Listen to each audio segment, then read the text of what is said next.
Welcome students. In this video, I am going to discuss various built-in function related to maths. Okay.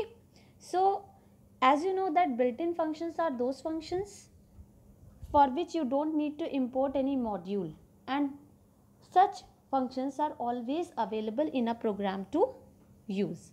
Okay. So, these are certain built-in functions which are related to mathematical operations. First function is ABS function, which returns the absolute value of the argument passed. Now, what does absolute value mean? It simply makes its argument positive. So, whatever value you pass to this function, it simply makes it positive. So, if it is a negative value, it will turn it into a positive value, and if it is already a positive value, it will let it remain as it is and it will bring no change in its value. So, num is the number to be operated and this number can be a float value or an integer value. Let us see the practical implementation of this function. See here, first of all I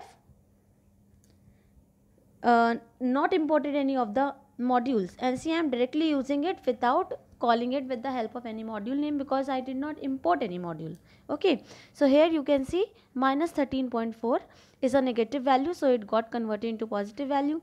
Second is 23.6, which is already a positive value, so I got the result as positive value only. So if the argument is already in the positive form, then it will bring no change in its value.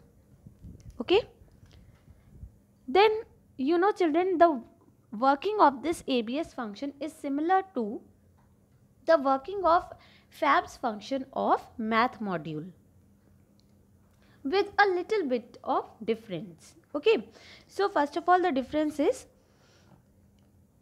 ABS function is an inbuilt function. Like I told you, it is an inbuilt function. You don't need to import any module for using this function, whereas FABS is a function belonging to math module. So whenever you want to utilize this function, you have to import math first and then you can utilize it.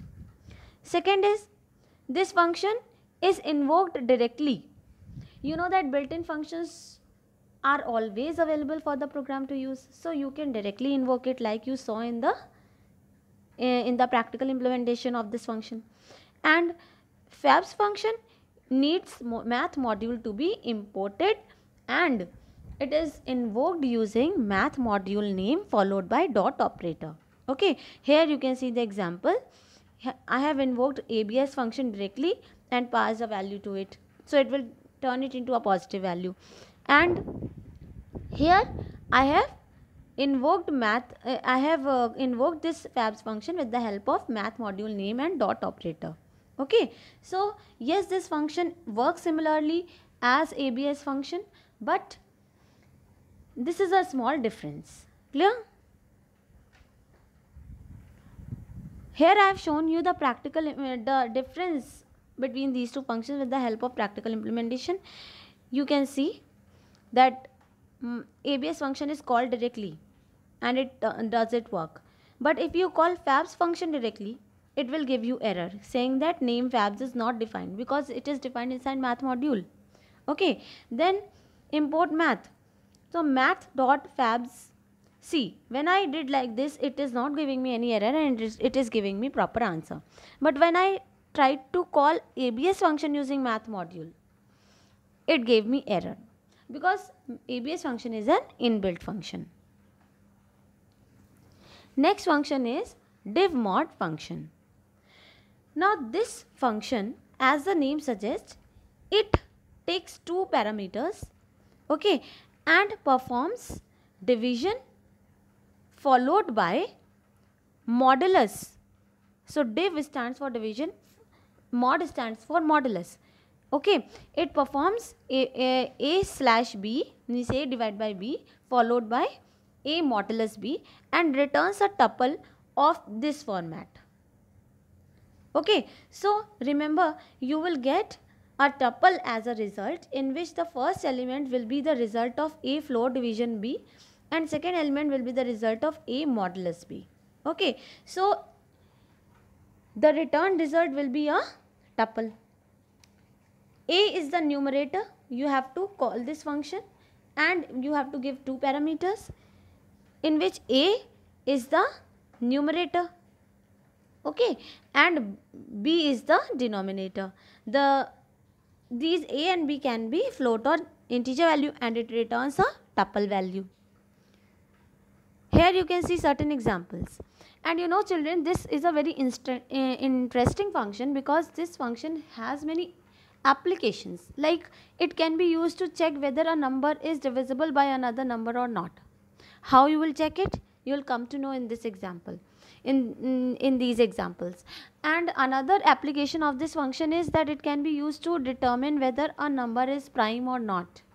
Okay, although doing these two works with the logic that you have already done is easy and better, but yes, this function can also be used for that purpose. Here you can see in the first example I have passed 5, 2. So it did two work. It simply divided 5 by 2 and you know that the quotient part of this division will be converted to the result of floor division and the remainder will become the second value of the tuple which is returned. So see, when 5 was divided by 2, okay, you divide 5 by 2, what happens? Here you will write 2, 4 and 1. It will stop here. Okay, now see, this is our quotient or you can say floor division, okay, and this is our result of modulus. So see what result I am getting. Remember, in case of floor division you get the result as a float value only when one of the operands are float. So here both are integers, that is why we are getting a integer answer and 1 is the remainder. Okay, now second division you can see 25 divided by 5. Now here you pay attention.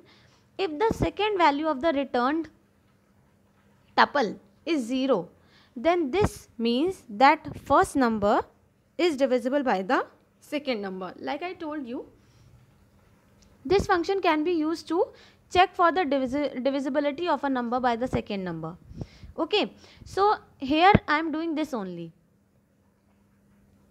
25, 5 was sent and the return was 5, 0. So if the second value of the tuple, returned tuple, is 0, okay, then this is the indication that first number was completely divisible by first number. Why? Because this is the portion where remainder is written. So when remainder is 0, exactly 0, then obviously this means that first number was completely divisible by the second number. Okay, then here you can see I have passed a float value and I got the answer, and this time see I got the float answer for the float division because one of my operands was float. Here both the operands are float, so you can simply use this function. Now here you see 0, 5. You know that when 0 is divided by any number, the quotient is also 0, the remainder is also 0. So see, I got 0, 0. And when I tried to pass 5, 0, when the second argument is 0, what is happening? It will give you division by 0 error, right? So this is how this div mod function is used. Next is oct function. Now see, this function, there are three functions actually which are used to convert an integer number into octal number, binary number and hexadecimal number. Means their octal equivalent, binary equivalent and hexadecimal equivalent. So if you want to find these equivalents of any integer number, then you can utilize these functions that you are going to study. First function is oct function. So what it returns? It returns the remember one thing very carefully, that it returns the octal string for the given number. So it will definitely return you the octal equivalent, but it will be in the form of string. Okay. And how it is done? First of all, it finds the octal equivalent, and then in the beginning, means as a prefix, it attaches 0o. You know that 0o is used to represent any octal number. Okay, octal numbers are composed of 0o followed by digits from 0 to 7, right? So this is how it is going to form the octal equivalent. So num is the number whose octal equivalent has to be found. And remember, you have to pass an integer only. It will not work with any other kind of value, not even with float values. Okay, you have to simply give it a integer value, and it will return you the octal string of the given integer. Then hex function is used to find out the hexadecimal equivalent of the given number. And what it does, it finds the hexadecimal equivalent, because system knows all the conversion methods. So it finds the hexadecimal equivalent, and as a prefix it attaches 0x to that value, and what happens, you get the result, or you can say the octal equivalent of the given integer. So you use it in the same way as you used oct function. Num is the number whose hexadecimal equivalent has to be found, and num is the number which must be an integer, and it returns a hex string of the given number.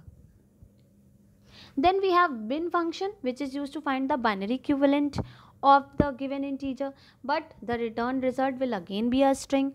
And what will be the result? It will be the binary equivalent with the prefix 0b. Okay, and num is the number whose binary equivalent has to be evaluated.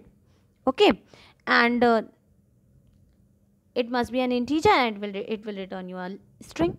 Now let us see the practical implementations of these three numbers, of these three functions. Here you can see, first of all, oct function. I passed 45. So I found the octal, hexadecimal and binary equivalents of 45. So see, 45 is represented like this in octal, and it is represented like this in hexadecimal, and it is represented like this in binary. Okay, so simply conversion methods are applied, and the result is given. And in the same way, here I have done it for your 198, and I am getting the corresponding results. Okay, then another function is max function. As the name suggests, it finds out the maximum value from the given list of values or from the given iterable. So this function is basically used in two ways. First is, you can pass a number of values to it, and whatever values you pass, out of those values, whatever is the maximum value, it will give you that item as a result. Okay, and if these values are strings, then an alphabetical comparison is done. Okay, and second way to use this function is to pass an iterable in it. So that iterable must contain one or more elements to be compared, and whatever element is found to be the maximum element, it returns you that element as a result. Okay, let us see it practically. Here you can see, first of all, I have given a list of values, list of integer values, found the maximum value. Okay, then a list of strings, or you can say characters, was given, found the maximum character. Then I gave it a list. See children, it works for list, tuple, okay, and dictionary also. Clear? So what is happening? List is passed, see, 8 is returned. Then tuple is passed, maximum value, you know that strings are compared alphabetically, so Vinay is the largest string in terms of ordinal numbers. Then when I pass a dictionary to it, see, if you pass just the dictionary name, it works with the keys of the dictionary. If you pass d dot keys, again it works with the keys of the dictionary. So 9 is the maximum key. And if you work with d dot values, it will compare the strings and then it will return you the maximum string. Similar is the function of min function, which does the same work but finds the minimum value. So this can also be used in two ways. First is giving it a list of values, and if these values are string type, these are compared alphabetically, and you can also give it an iterable, so it will find out the minimum value in whatever way you utilize it. So see the practical implementation. First of all, a list of values have been passed. Okay, got the minimum value. Then list of characters or strings was passed, got the minimum value. Then list of tuple was passed containing strings, minimum value is returned. Then dictionary is passed. See, minimum key we are getting in these two cases, and we are getting the minimum value also with the help of d dot values being passed in min function. Clear? Then the last function is sum function, which is used to calculate the sum of all the items in the given iterable. So this function can be used in two ways. First is you can give it an iterable only. So whatever iterable you give, it will add all the elements of that iterable and return you the result. Okay, and it has one more argument, which is optional, arg, whose value is initially 0. If you provide value for it, then what happens? It will first of all add all the values of the given iterable, and then to the result of given iterable, it will add the value of arg and give it to you. You know that normally you cannot add any value to a list, to any of the sequences. Okay, remember, it does not work for strings, it works for list, string and dictionary. Okay, because it works with numeric values only. See, you can see here it works with numeric values only, otherwise results into an error. So that is why, sorry, by mistake here I have written string, it should be tuple. I am making a correction here, it should be tuple, because it cannot work for string. String has all the characters, strings, and you know that it does not works with values other than numeric values. Okay, so iterable is given, and arg, if given, is added to the summation of the elements of iterable, otherwise 0 is added. Okay, so let us see this function practically. Here see, I have given it a list, so 19 came the answer. But when I gave the value for arg also, then first of all 5 plus 8 13, then plus 1 14, then plus 2 16, 16 plus 10 is 26. See, this function is letting you add an integer value to a list, which was not possible directly. Okay, so this is how this function is utilized. So children, these were the various functions which are inbuilt functions related to mathematical operations. Okay, so I hope all of you must have understood these functions, and you may use them whenever their need is required. Okay, so if you have any confusion, you can write in the comment section. Thank you so much.